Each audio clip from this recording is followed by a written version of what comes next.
Coming up on this episode. But we've also got Stephanie Romashevsky as well. Very well done, Alex. Tell me why. I know you've been practicing Romashevsky there, haven't you? Don't give it away, Martin. Come on.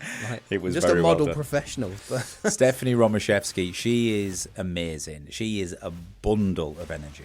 Yeah. She's one of those people where when I engage with Stephanie, I come away feeling a bit lighter and more positive about my day. And I think for those of you that are listening to this that are sadly not joining us this year for the retreat, then yes, unfortunately you are missing out, but that doesn't mean you have to miss out on the retreat 2027. So if that sort of wet your whistle a little bit and you thought, my word, I want to get involved with this, then reach out to us, talk to us about retreat 2027 and get yourself on that list early, because it does book up. And Lewis Pugh was, and I mean this sincerely, and I've said it to him, he was one of the reasons that I wanted to become a speaker myself.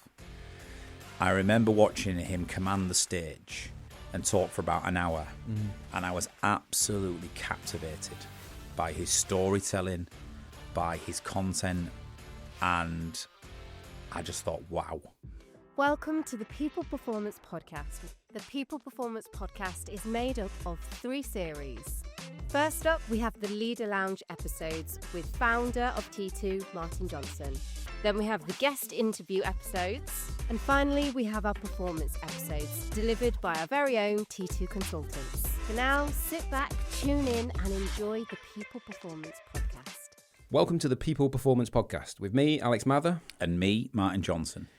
Joined today, an absolute pleasure to be joined today by the CEO and founder of T2, the gaffer himself, Mr. Martin Johnson. How are we doing?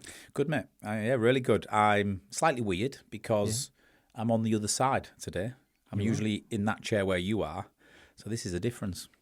I know, it's nice. Strange for me as well, sitting this way. This is the first one we've done together as well. I don't know why we've done this then. If we're both used to sitting in the other chairs, why have we changed it up? Well, sometimes it's just nice for a bit of a freshen up, isn't it? Do it a bit differently. It is, mate. Listen, I just wanted to get you in and have a conversation about what's happening tomorrow. As you know, tomorrow, T2 Leadership Retreat 2026 kicks off. First question, how excited are you? Really excited. 4th year. It's gone so fast. I was only talking to somebody the other day and I was saying, they asked me a question. I think it was on a podcast actually, but they asked me a question. What is the most proud you've ever been at T2? And I said a couple of things. I said, firstly, the very first ever leadership retreat. Yeah. I said, I remember planning for that retreat, coming up with the idea of the retreat, delivering it over 3 days and nights. And I remember driving home in the car. And this was year 6 into T2, by the way. So it was 6 years in. I remember driving home in the car thinking, that was world class. And I'm so proud of the team. We've pulled it off and I felt incredibly proud of it. So do you feel like that was a catalyst really for the sort of the future development from there onwards of T2? You mentioned world class there, which is one of the things that I know that you like to tag to a lot. Do you feel like it was that experience, that first retreat where you first pulled on to that sort of world class thread and thought, this is how it's got to be moving forward? Yeah, this is gonna be quite vulnerable, what I'm about to say. But it was probably the first time I ever felt that we'd achieved something which I genuinely thought was right up there with the very best of anything you could get in this country or across Europe. And not that what we did before or any of the other things we do wasn't of a good standard, but I'm always super critical of myself, and I'm always holding ourselves to high standards, and I always want to be better, and I always think there's room to improve. Yeah. And as you grow in as a fledgling business, there's always stuff to improve, and you're always sort of pushing and catching up. But the retreat 4 years ago was the first time I ever came away and thought, wow, that is something special. And if you've been to that and paid to go to that, it's an experience you won't get elsewhere. It was the first moment, yeah. So what is it, do you think? What is it about it that sets it apart and makes it so good?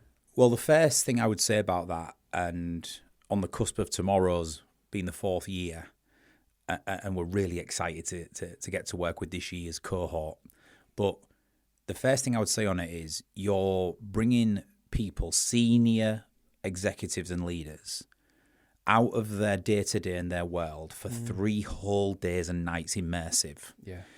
So the first thing is if you're going to come to the retreat, or for those who come each year, you have to commit to it. Yeah. It can't be dipping in and out on calls. It can't be catching up on your emails. It can't be not being present, because for 3 whole days and nights in an off-site location, you are 100% immersed in your own development and your own future. So and it's a retreat in every sense of the word, right? Yeah. So, It's block out the noise. yeah. It's come away from your friends, your family, your colleagues. Come out of your inbox. Come away from your phone. Just come for 3 days and nights. Open your mind and spend it with 40 to 50 other like-minded people who are there to develop. And it's therefore going to be the most probably challenging and testing development experience you'll ever do.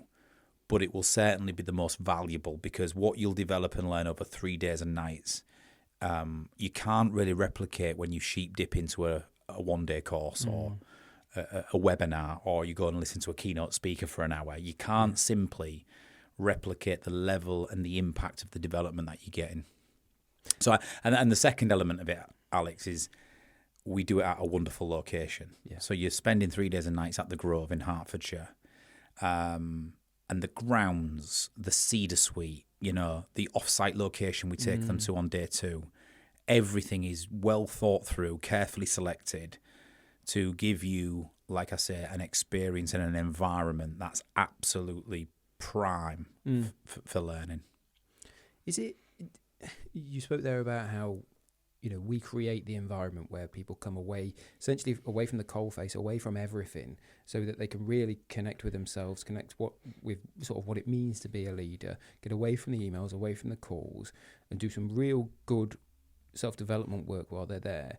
But do you find that, because these are senior people, do some of them struggle to do that, do you think? Do some of them struggle to switch off while they're there? Yeah, for sure. Well, I say yeah, I think we all do to an extent, but being 4 years in now and going on the last 3 years, I would say in the large part everybody does. And the reason they do is because we do not give them a minute to do so, to switch off. Yeah. The way we design the agendas of the 3 days and the nights, it's non-stop. Yeah. From the moment you arrive and register, to the welcome coffee, to the early keynote, into the breakout groups, into the sessions, having your lunch, into the pressure rooms. You've got 50 minutes for a shower, you're back down for dinner, the evening speaker's on, and then you're absolutely shot and you're going to bed. 100 mile an hour. Every single part is filled. Now, that might sound daunting for people thinking, oh my God, that sounds full on. Don't get me wrong, you have these little moments in between. But the way we design the whole 3 days is to keep it moving. So you don't have the ability to get bored and switched off. Yeah. It's why we go off-site on day 2, whitewater rafting and orienteering, because we want to change the dynamic from visual and auditory learning to kinesthetic. Yeah.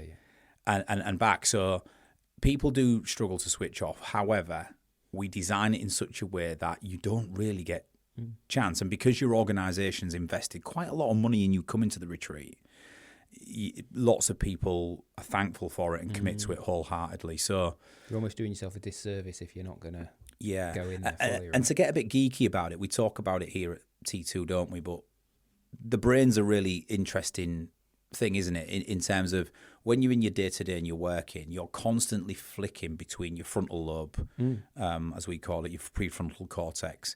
Your limbic system's firing up all day with emotion and ideas and all the rest of it. And it's really tiring because you're seesawing between challenge and threat state all day long. You're using parts of your brain to problem solve and cognitively think and critically think and, focus, hyper focus and all that great stuff. And so you go home at the end of the day and you've not really had time to reflect on anything or think about the future. You've just been in the present all day, focusing on what you're doing. Whereas when they come to the retreat, what we do is we purposely, and I'm giving away our secrets here, but we purposely take them out of their prefrontal cortex and their limbic system, and we try to get them in what we call the DMN, the default mode network, which is where they're shut down from the parts of the brain that has to critically problem solve and think. Not all of the time, but in a lot of the sessions. And we give them time and space to reflect on what has gone before. An example of this is we give them their 360s on day 1. Yeah. So they get feedback and reviews and insight into how they've performed as a leader in the past. Then we start taking them to be able to think and visualize and imagine the future state. So what type of leader do I want to be in the future with this feedback? What do I need to do? So we're trying to take them to a place, and then we'll completely switch it up and put them in a pressure room activity where they're back to problem solving in the frontal lobe again. And then just so they don't fully switch off. So just so they don't fully switch off. Then we'll bring them back into a room and we'll reflect on how we did in those exercises. So we're trying to take them through different states throughout the entire retreat, from hyper focus in the frontal lobe in terms of command tasks and pressure rooms and activities, into the limbic system for emotional connection and feeling all of the roller coasters of doing whitewater rafting and the adrenaline rush and all the rest of it, back into that reflective practice of, well, what am I going to take away from what I've just done? How do I join the dots between it all together? Exactly right. Yeah, exactly right. Yeah. You mentioned before about when it's non-stop when they arrive, when they get there, they go through registration, they have that morning coffee, they start to have a wander around, meet one or two people, and then it's into that first keynote. Can you give us a little bit of don't give it away, obviously, but just a little bit of a high level of what we're expecting from that keynote from you this year? Yeah. So tomorrow, it's a big keynote for me. I always put a lot of effort into keynotes and making sure that we kick events off with a bang. And in previous years, there's been various themes to those keynotes that are very much on trend with what's happening in the world, or where we're seeing industries going and leadership in general. This year, I'm going to talk a lot about leading through uncertainty and change. And I'm a big believer now in, if we are going to lead successful organizations in the future, we have to get really comfortable and good at leading through uncertainty and change, because it's not going to go away. 100%. You only have to look at the world right now. It's the most unstable it has been for a long time. Agreed, yeah. For various reasons, the geopolitical landscape is absolutely turbulent. We've got Trump causing havoc. We've got wars, right? We've got unrest. We've got Russia's involvement. We've got, Israel and Iran and the US. We've still got Russia and Ukraine ongoing, right? We've got absolute chaos in British politics, right? We've got all sorts of things going on, which is causing instability in the world from multiple perspectives, whether that's the economy, which is affecting businesses and affecting trade. It's the cost of living, it's inflation. Everything is being affected by it. We've got AI, right? AI that is small topic. This is accelerating at a fast rate, and not in the world, but for many organizations. How is that disrupting, and how are we what are we supposed to do? Like, if we want to adopt it and leverage it, what's our strategy? What's right for us? If we don't and we miss the boat, is that the end for us in a decade's time if we've missed the boat on AI? So there's a lot of that creating uncertainty as well as another big area of generations and generational shift. Yes, we now have 5 generations in the workplace, and we know that the differences in those generations technologically from a brain function perspective is radically changing as a result of the environment that the younger generations are growing up in. So expectations therefore changing as well from those generations as a result of that technological change, right? Absolutely. So there's a lot of change and uncertainty happening, and I think a lot of business leaders and organizations are trying to battle all of those things that I've just mentioned and still lead their organization through successfully and build a culture and drive growth and efficiencies. So this year's keynote is going to be on leading through uncertainty and change, and I'm going to address some of those big topics I've talked about, and I'm going to talk a little bit around what leaders need to be thinking about in the next 12 to 18 months to really start getting better at and navigating change and uncertainty. Fantastic. Yeah, it's a huge topic. Like I said, it's a massive one as well. I think it's right on the button in terms of what we should be talking about and what we should be addressing on that. Because you're right in what you say. We can pick all these topics to talk. We could have done it on AI. We could have done it on managing in a marketplace that's hugely geopolitically unstable, all that kind of stuff. But instead, summarise it all for what it is. It's just uncertainty, isn't it? It's just uncertainty, change happening all the time. It's absolutely right on the money in terms of what we should be talking about and what we need to be aware of. So I think I'm excited to hear it. We as consultants, we don't get any insight into what on earth you're going to talk about until we get there on the day, which makes it even more fun because we've then got to think, right, well, how do I link this to what I'm doing? You see it for the first time as well, and it's it's always nice to kick off the retreat every year with that keynote, set the tone for the whole 3 days and nights, and then I hand the delegates over to you guys in your groups and to do what you do best and start deep diving into the agenda topics. But I think it's going to be an interesting one because I think a lot of people have this on their mind at the minute. These big topics like, generations in the workplace and the emergence of AI and the future. I think it's going to be really good to address that. I think, like you were saying earlier as well, though, I think that what the retreat does is it's giving people that time and that space to actually think about these topics and think about the impact it has and what kind of leader they want to be within it. Whereas when they're just in it and dealing with it and they're being reactive, they don't have time to consider that. So I think that gives them some good time and space to do that. I want to have just a very quick look at the evenings as well, because I think certainly for those people attending the retreat that are listening to this, they're curious about what's going on in the evening. Those people that are now green with envy with the fact that they can't be there are probably also a little bit curious about what happens in the evenings when you've all done that stuff. Well, we've got some amazing guest speakers lined up, haven't we, for the evening. Wonder if we could spend a minute just talking about them, just to give an idea. So talk to me about Julian Treasure. Tell me about Julian. So Julian will come on night 2. So the 3 days are themed, aren't they? So we have self-awareness is the theme for day 1. Teamship is the building teams, and teamship is the theme for day 2, and high performance is the theme for day 3. Julian comes on night 2. Julian Treasure is the #1 watched TED talker of all time. He's got about, I should know this, but he's got about 5 or 6 different TED Talks. I think his most watch is How to Talk So People Will Listen.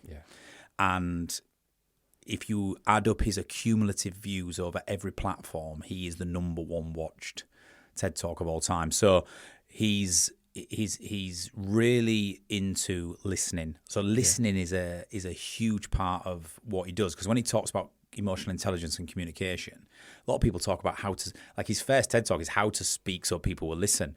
And what he's really saying though is, what is the art of listening? And what makes people listen with the intent to understand? And so he's going to come and speak to us about on day 2 about, if you want to build teams and you want to foster great teamship, you need to be really good at listening, and you need to understand what makes others listen in the first place. So he's going to talk us through the art of communication. There will be stuff there around speaking with power and presence and some of the tips and techniques around that. But he's really going to focus in on, as leaders, and quite often we don't do this very much, do we? I mean, I'm guilty of it myself, Alex. I know you'll probably smile and snigger at that. But I love to transmit. I love to engage. I love to inspire. I love to storytell. And sometimes I'm not listening. And so I'm really keen to hear him myself, to see what I can take away from it. But he's a really articulate speaker, is Julian. He's very methodical. He backs up what he's talking about with data and science, which of course I love. And I think it's going to be something really special for the delegates. And I've got to say, I mean, I'd not noticed that at all about you. Cool. I think that, I'm really excited to hear what Julian's got to say on that as well. I think that's going to be absolutely massive. But we've also got Stephanie Romashevsky as well. Very well done, Alex. Tell me why. I know you've been practicing Romashevsky there, haven't you? Don't give it away, Martin. Come on. It was just very a model well done. Professional. Stephanie Romashevsky, she is amazing. She is a bundle of energy. She's one of those people where when I engage with Stephanie, I come away feeling a bit lighter and more positive about my day. So I think her aura on night 1, after a heavy first day of self-awareness and pressure rooms, and just the build up to the retreat and arriving and registering and they'll have a shower. They'll come, and Stephanie will join us on that evening, and she is the UK's leading sleep expert. And interesting topic choice, that. Yeah. Sleep, isn't it? We've always done if I think about the previous retreats, we've had on the self-awareness night, we've had people like Professor Steve Peters, who wrote The Chimp Paradox, and Dr. Julie Smith, who wrote Why Has Nobody Ever Told Me About This? So these are psychologists who generally will talk to us about the brain, psychology, self-awareness, behaviors. And so we've always covered the self-awareness topic hugely, but I wanted to do something different this year where we actually focus in on a particular area of personal well-being. And sleep, surely there is nothing more important than sleep, and all the data and science shows that. So I saw Stephanie on a couple of other quite well-known podcasts, and I just thought to myself, we have to get her to the retreat. So thankfully, we've managed to get her. Great. And we're going to have a session on the evening all about sleep. It's an interactive session, so I'm not going to spoil it for everybody, but Stephanie is going to talk a lot about sleep aids and debunk some myths around what we think allows us to get great sleep and what doesn't. She's already allowed the delegates to pre-ask some questions via a survey, which then she will engage with them live in the room in the evening, specifically on their sleep and their relationship with sleep. And I just think it's going to be a really good topic, because I don't know a single person on the planet who, if you said, would you be interested in exploring your relationship with sleep and seeing if you could improve the quality of your sleep or your relationship with sleep, I don't know a single person who wouldn't say, yeah, I'm interested. Yeah, absolutely. Sign me up. Yeah. Straight away. So I think that's going to be great on night one. I think there's going to be loads of questions and loads of interaction from the audience. Definitely will. And then we wrap it up, don't we, on night 3 with none other than Lewis Pugh. We do. Want to talk about high performance? Tell us about Lewis Pugh. First saw Lewis Pugh in 2010 in Orlando, when I was previously working for an organisation before setting T2 up. And Lewis Pugh was, and I mean this sincerely, and I've said it to him, he was one of the reasons that I wanted to become a speaker myself. I remember watching him command the stage and talk for about an hour, and I was absolutely captivated by his storytelling, by his content, and I just thought, wow. Yeah. Wow, what a living that would be, to be able to do that well, like he's just done that. Lewis is an ocean advocate and a swimmer. Yeah.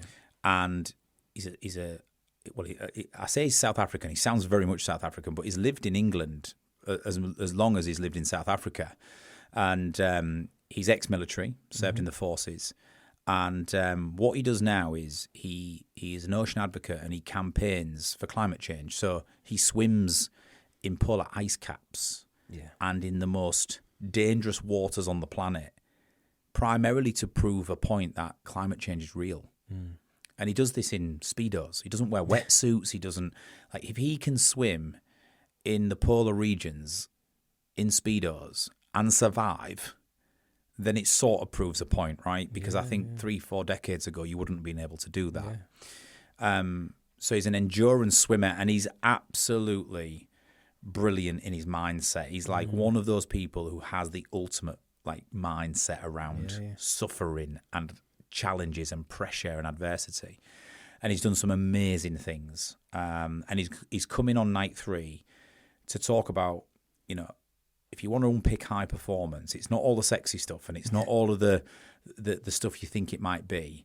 There's some principles of being able to perform to that level and take on challenges and endeavours where most other people wouldn't. And so he's got some amazing visual imagery. I've seen his slide deck, and he's got some amazing visual imagery, and he's just a fantastic storyteller. So I think Lewis will finish off on night 3 for us in true T2 retreat form. Amazing. I absolutely can't wait. And I think when we couple these incredible speakers with the content, with the keynotes, with the activities that we do over at the retreat, it's going to be just an incredible few days, isn't it? What would just in looking to sort of wrap this up, for those people that are listening to this that are attending, what would your advice be to them in terms of their own, I guess, mental preparation for coming to the retreat? So if you're one of the delegates who are coming this year, you've probably already started reflecting and thinking and visualizing what it may or may not look like for you. Some of you will be, I can't wait to get there. And some of you will be nervous and anxious and understandably so. And some of you might be in the middle, slightly excited, but slightly apprehensive. What I would say is, over 3 days and nights, one of the things that the retreat does, and one of the things I'm incredibly proud of, is it is the ultimate demonstration in how to bring 40 to 50 strangers together and over 3 days and nights build the biggest camaraderie, the most trust, and some really meaningful and deep relationships that will last on far beyond the retreat. You will go away with a network of people and friends and connections that you never thought you would really get from an event like this. And so I'd say, come, everybody's in the same boat, everybody feels the same. A lot of people sometimes as well think because it's senior leaders, like top 2-tier leaders in big organizations like FTSE 5 companies, but also down to mid-sized enterprises as well. You might think, oh, am I worthy of being here? Am I going to be out my depth? Are these people more senior than me? How am I going to interact? What am I going to have to offer? That's a very normal thing. But what I've learned, Alex, is every single person who attends the retreat, no matter who you work for and what your job is, we've had CEOs of huge companies who equally feel like that. That imposter syndrome kicks in. Everyone's in the same boat. Everybody rallies together. Everybody wants to build friendships and feel safe. And you'll do so pretty quickly. So I would just say, come, be excited, be slightly stretched and daunted. But I promise you, very quickly you will settle in, and it will make over 3 days and nights for one of the most memorable experiences you'll have. Wonderful. What a note, I think, to end on. And I think for those of you that are listening to this that are sadly not joining us this year for the retreat, then yes, unfortunately you are missing out, but that doesn't mean you have to miss out on the retreat 2027. So if you, that sort of wet your whistle a little bit and you thought, my word, I want to get involved with this, then reach out to us, talk to us about retreat 2027 and get yourself on that list early because it does book up quick. Martin, thank you so much for talking to us about that. I can't wait for tomorrow. I can't wait for us to get going with the retreat 2026. So thank you for your time. Thanks, Al. Appreciate it. The People Performance Podcast, brought to you by T2.